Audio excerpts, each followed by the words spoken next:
నేను ఇంకొక వీడియో పెడుతున్నానండి. ఇప్పుడు అది నిన్న సగం విన్నారు కదా, ఇప్పుడు ఆ సగం టీచింగ్ ఈరోజు పెడుతున్నాను. గురువు గారు టీచింగ్ ఇది కూడా వినండి. అప్పుడు ఆ వీడియో ఈ వీడియో వింటే మీరు పూర్తిగా విన్నట్టండి. కంపల్సరిగా ఇది రెండో భాగం వినండి. చాలా అద్భుతాలుగా ఉంటుందండి మీ జీవితాలు. ఇది మాత్రం పూర్తిగా వినండి. ఎవరు విన్నా సరే విశ్వం యొక్క అనుగ్రహం, ఈ ప్రకృతి యొక్క అనుగ్రహం, పంచభూతాల యొక్క అనుగ్రహం మీ అందరూ మంచిగా పొందాలి, మంచిగా ఉండాలి అందరి జీవితాలు. అవి విన్నా కానీ మీకు మంచి జరిగిద్దండి. చాలా బాగుంటుంది. మీకు ఆరోగ్యం కావచ్చు, అన్ని ఆర్థిక పరిస్థితులు కావచ్చు, అన్నీ మంచిగా ఉంటుందండి. కంపల్సరిగా వినండి. ప్రతి ఒక్కళ్ళు మీ మంచి జరగాలని, ఆ విశ్వం యొక్క అనుగ్రహం మీకు పొందాలని కోరుకుంటూ బయనన్నా ఇప్పుడు టీచింగ్ ఏనండి. అని నిజం వైపు ఎవరుంటారో వారికి విజయం తథ్యం. మీరు ఎన్ని సినిమాలు చూసినా, ఎన్ని సీరియల్ చూసినా, ఎంత సమాజంలో ఎన్ని విషయాల్లోకి వెళ్ళి గతాన్ని పరిశీలించినా అబద్ధమైనది తాత్కాలికంగా, టెంపరీగా ఆధిపత్యం వహిస్తూ ఉంటది, అధికారం చేస్తూ ఉంటది. కానీ నిజమైనది చివరకు విజయాన్ని సాధిస్తుంది, గెలుస్తుంది, ఉపయోగపడుతుంది. ఆ నిజమే చివరాఖరకు మనతో చేరే, మొదటి నుంచి మనతో ఉండే ఆ నిజమే ఈ విశ్వ సమ్మేళనం, ఈ పంచ మహాద్భుతాల యొక్క శక్తి. ఓంకారం వచ్చింది ఆ నిజం నుంచే. మనం అనుకునేటువంటి ఏ సిద్ధాంతమైనా వచ్చింది ఆ నిజం నుంచే. ప్రతిదీ వచ్చింది ఆ నిజం నుంచే. ఆ సత్యాన్ని మనం చెప్తూ ఉన్నాం. ఆ సత్యంతోనే మనం మమేకమవుతూ ఉన్నాం. ఆ సత్యంలోకి సమ్మేళించబడి సత్యాన్ని మనం ఆరాధిస్తూ ఉన్నాం. అబద్ధాన్ని ఆరాధించడం లేదు, అబద్ధాన్ని పూజించడం లేదు, నిజాన్ని పూజిస్తూ ఉన్నాం. జన్మనిచ్చిన తల్లి తండ్రులను పూజించమని ప్రతి గ్రంథం చెప్పింది. కానీ ఆ పూజించమన్న గ్రంథ ప్రకారంగా ఏ తల్లిదండ్రులు ఏ ఇంటిలోనూ పూజించబడేటానికి అవకాశం లేదు. నమ్మిన సిద్ధాంతాలు, రాసి పెట్టుకున్నటువంటి అనేక గ్రంథాలు ఆ గ్రంథానికి మూలకర్తల్ని ఆరాధిస్తూ పూజించారే గాని తల్లిదండ్రులను విస్మరించారు. అని మనం చేస్తున్నాము. తల్లిదండ్రులకు నిజమైనటువంటి ఆరాధన వెళ్లి పూజ అందుకునేటువంటి ఆ భాగ్యాన్ని మన సంస్కరిస్తుంది.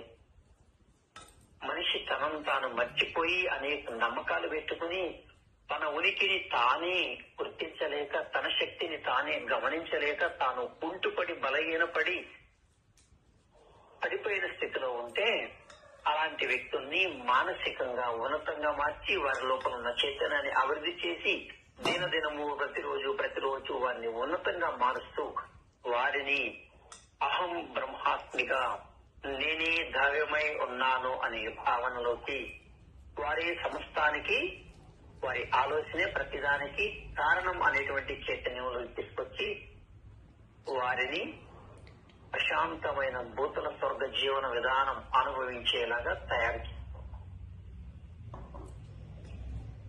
పంచభూతాల యొక్క పరిచయం మన నుంచి దైవంగా, వ్యక్తి లోపల ఉన్న చైతన్యాన్ని దైవంగా పరిచయం చేసి వారిని దైవంగా మార్చేటువంటి ఆ స్థితి, ఆ విధానం మన నుంచే. జన్మనిచ్చిన తల్లిదండ్రులు దైవంగా పరిగణించబడి చక్కగా ఉన్నతంగా మారేటువంటి స్థితి మన విధానం నుంచే. ఎక్కడా లోపం లేదు, ఎక్కడ అబద్ధం లేదు, సందేహపడడానికి ఏ మాత్రము ఒక అణువంతైన అవకాశం లేదు. మీరు ఇప్పటి వరకు మీ జీవితంలో చదివిన గ్రంథాలే కావచ్చు, ఆచరించినటువంటి పూజా విధానాలే కావచ్చు, అనుసరించినటువంటి దైవ నియమాలు విషయాలే కావచ్చు, ప్రతిదీ కూడా సందేహపూరితమైనవే. అనుమానాలతో తప్పక అనుమానాన్ని లోపల ఉంచుకుని అనుసరించినవే. ఈ వాస్తవ చైతన్యంలో ఏ మాత్రము ఒక పిన్ పాయింట్ కూడా సందేహించాల్సిన అవసరం లేదు. వాస్తవాన్ని గ్రహించండి. పంచమహాద్భుతాల యొక్క చైతన్యం గ్రహించండి.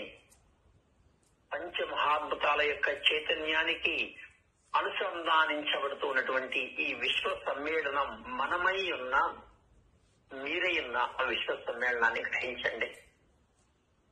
మీరు లేకుండా పంచభూతాలు లేవు, పంచభూతాలు లేకుండా మీరు లేరు. ఇది ఫలానా అని గుర్తించేటువంటి మీరు లేకుండా అక్కడేమీ లేదు, శూన్యం. ఆ శూన్యంలో భావాలని, ఆలోచనల్ని రేకెత్తించుకుని ప్రతిదానికి పేర్లు పెట్టుకుని బ్రతుకు జీవనాన్ని కొంతకాలం కొనసాగించి తిరిగి మరలా వాస్తవంలో విడిపోయేటువంటి ఈ జీవన విధానం, అబద్ధం కాని జీవన విధానం, నిజమైన జీవన విధానం. పంచభూతాల శక్తిని గ్రహించండి.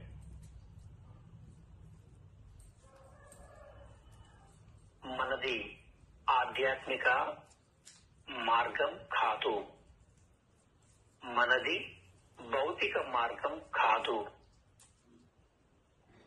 మనది నాస్తిక విధానం కాదు.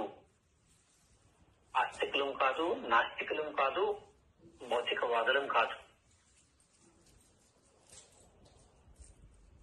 సత్యం, సత్యవాదులం మనం, వాస్తవవాదులం.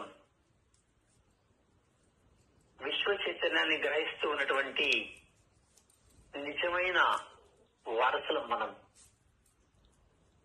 ఇది గ్రహిస్తే చిన్న చిన్న వాటికి వేదన పడటము, చిన్న చిన్న వాటికి దుఃఖపడటము, సందేహాలతో జీవించడము, పూర్తిగా నెగిటివ్ మధ్య జీవితాన్ని కొనసాగించడం అనేది ఉండదు.